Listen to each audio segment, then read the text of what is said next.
Assalamu alaikum everyone. My name is Dr. Somya Iqtidar and I am Associate Professor of Medicine at King Edward Medical University. आज हम discuss कर रहे हैं thyroid problems in pregnancy के मतलब। आपको पता है कि थायराइड ग्लैंड एक स्मॉल बटरफ्लाई शेप्ड ऑर्गन है, ग्लैंड है जो हमारे नेक के फ्रंट ऑफ पार्ट में मौजूद होता है और ये हार्मोन्स प्रोड्यूस करता है जिसे हम थायराइड हार्मोन्स कहते हैं। प्रेगनेंसी एक ऐसी स्टेट है जिसमें नॉर्मल फिजियोलॉजिकल चेंजेस होती हैं बॉडी में और थायराइड में भी इसकी चेंजेस होती हैं, जिसकी वजह से थायराइड का साइज़ भी 10 to 15% इंक्रीज़ हो जाता है और जो थायराइड के हार्मोन्स हैं इनके अंदर भी चेंजेस आती हैं। सो दो बीमारियां जो थायराइड के साथ एसोसिएटेड कॉमनली हैं, हाइपोथायराइड जिसमें यानी कि थायराइड के हार्मोन्स की मिकदार कम हो जाती है और हाइपरथायराइडिज्म जिसमें थायराइड के हार्मोन्स की मिकदार ज़्यादा हो जाती है, ये प्रेग्नेंट पेशेंट्स में देखी जाती हैं और इसका इलाज ज़रूरी है। मोर कॉमनली हमारे पास प्रेगनेंसी के साथ हाइपोथायराइडिज्म एसोसिएटेड है। हाइपोथायराइडिज्म को कैसे डायग्नोज करें? क्या इसका ट्रीटमेंट प्रेगनेंसी और नॉन प्रेग्नेंट स्टेट में डिफरेंट है? क्या इसको प्रेगनेंसी में ट्रीट करना ज़रूरी भी है या नहीं? क्या जो अद्वियात हम नॉन प्रेग्नेंट स्टेट में देते हैं वो प्रेग्नेंट फीमेल्स को दी जा सकती हैं और इसका फॉलोअप कैसे करना है, आज हम इस पे बात करेंगे। मरहम यूट्यूब चैनल को सब्सक्राइब करें और बेल के आइकन पर क्लिक करें।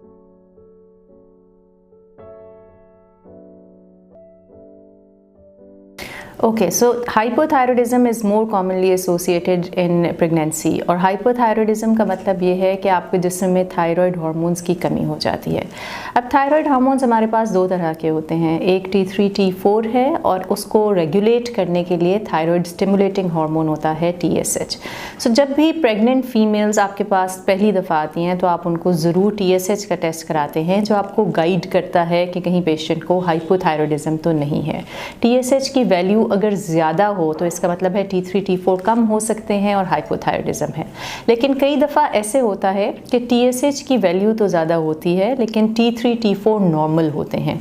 इसे हम सब क्लिनिकल हाइपोथायराइडिज्म कहते हैं।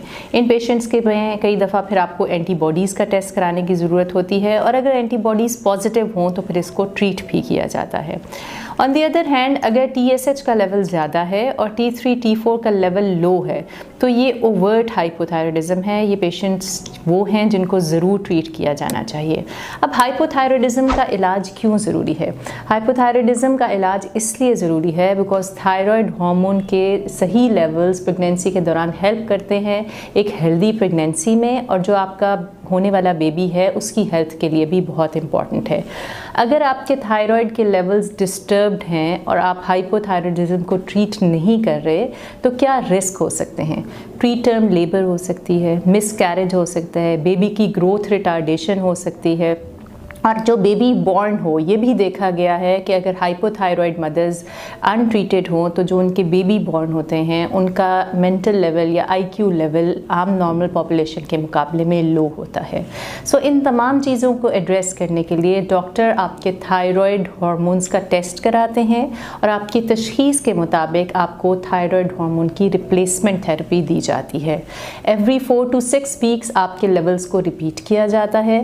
फर्स्ट ट्राइमेस्टर के अंदर लेवल्स को 2.5 से कम रखा जाता है और सेकेंड ट्राइमेस्टर में और थर्ड ट्राइमेस्टर में TSH के लेवल्स को 3 से कम रखा जाता है।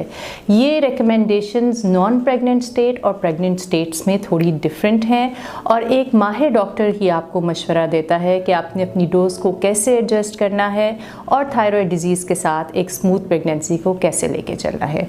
सो अगर आपकी एज ज़्यादा है, आपको डायबिटीज़ है, आपकी फैमिली में थायराइड का प्रॉब्लम है, आप में मोटापा है, आपका BMI मोर देन 40 है, कभी पहले इनफर्टिलिटी की या लेट एबल टू कंसीव की हिस्ट्री है या कोई मिसकैरेज हुआ है तो ये सब आपको हाइपोथायराइडिज्म की तरफ प्रोन करते हैं और आपको इसके लिए ज़रूर तशख़ीस भी करनी चाहिए और डॉक्टर से मशवरा भी करना चाहिए। Stay healthy, stay positive, have a good day.